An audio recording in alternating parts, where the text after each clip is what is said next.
കുന്നംകുളം വടക്കാഞ്ചേരി സംസ്ഥാന പാതയിൽ ലോറികൾ കൂട്ടിയിടിച്ചു. ഇന്ന് രാവിലെ 7 മണിയോടെയായിരുന്നു അപകടം.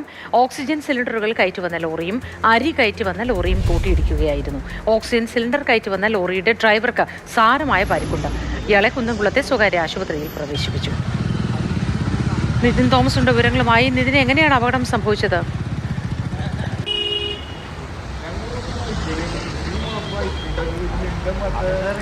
ഈ അപകട സമയത്ത് ആ പ്രദേശത്ത് സിഗ്നൽ സംവിധാനങ്ങൾ പ്രവർത്തിച്ചിരുന്നില്ല എന്നാണ് നമുക്ക് മനസ്സിലാവുന്നത്. രാവിലെ 7 മണി സമയത്തായിരുന്നു ഇത്തരത്തിലൊരു അപകടമുണ്ടായത്.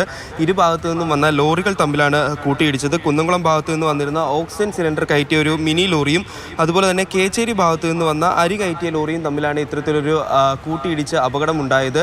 ആ സമയത്ത് ആ സെൻറ്ററിലെ പന്നിത്തറം സെൻറ്ററിലെ ട്രാഫിക് സിഗ്നലുകൾ വർക്ക് ചെയ്തിരുന്നില്ല. ഇതുമൂലമാണ് അല്ലെങ്കിൽ കടന്നു വന്ന വാഹനങ്ങൾ തമ്മിൽ കൂട്ടിയിടിച്ചൊരു അപകടത്തിലേക്ക് വഴിവെച്ചത് എന്നാണ് നമുക്ക് പ്രാഥമികമായിട്ട് മനസ്സിലാക്കുന്നത്. ഈ ഓക്സിജൻ സിലിണ്ടർ കയറ്റി വന്ന ലോറിയുടെ ഡ്രൈവർക്ക് സാരമായ പരിക്കുണ്ട്. ഇയാളെ നിലവിൽ കുന്നംകുളത്തെ സ്വകാര്യ ആശുപത്രിയിൽ പ്രവേശിപ്പിച്ചിരിക്കുകയാണ്.